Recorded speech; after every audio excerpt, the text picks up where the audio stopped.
Uh, In this video, we will discuss about one interview question. So this question you may already heard about that one, the solution, but in the interview they will ask with a different way. For example, how to get the status of multiple cases in bulk update and it does not stop the entire transaction.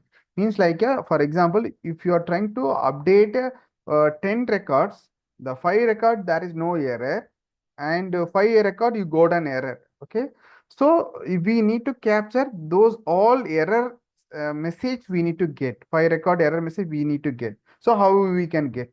So they will ask this kind of way. Otherwise, in bulk load, how to capture the multiple error in single transaction using Apex? So they can ask some different way. The solution is simple. Just I will go to the code. Okay, so here you can see it. This is the solution for that. We have to use database.update method to capture the all error messages. Okay, so database.update, and we have to give the update list. This can be update n number of record. We can add it into the list. And here, this is the main. If you give the true, then it won't update the partial record. Okay, but if you give the false, then this list if there is no error, those record will be get updated into the database, and remaining error record we can able to capture it. Using this way we can able to capture. So I will explain it this one more time. For example, you are trying to upload 10 records. Okay, total 10 records. Out of 10 records, 5 records error. Okay, and 5 records no error. So in this case, if we give the false, then in the same scenario, the 5 record will be inserted into database. And these 5 records, we can able to get the error message why that particular record is not updated. Okay. But if we give the true here, instead of the false, if we give the true, then all 10 records also, it won't be updated. Even if no error also, it won't update, and 5 error also it won't update. Okay, so all record also it will be get we will it won't be updated into the database.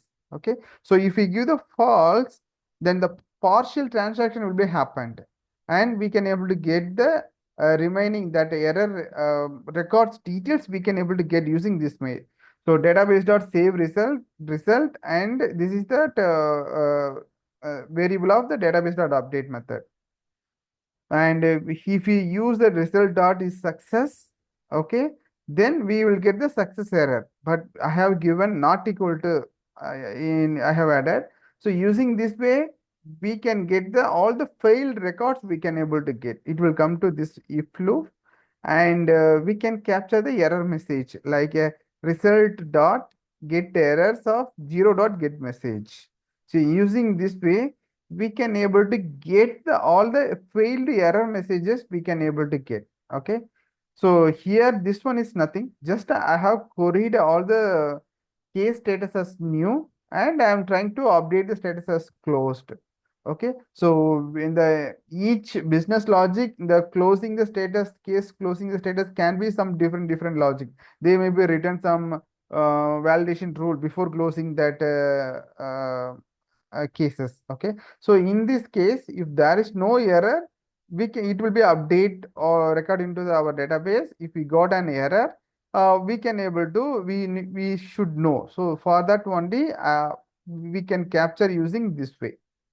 Okay, so the answer for our interview question is nothing. So we can use the database dot update method, and we have to use the false. And how we can get the multiple error? Using the database dot save result, and using this sentence we have to tell database result dot get error of 0 dot get message.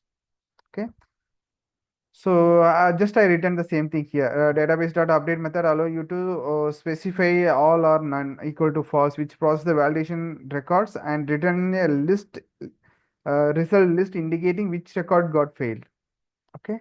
So I hope you have understand this question and answer. So if you have any doubts, you can put it in the comment. I will reply on this one. Thank you. Thanks for watching.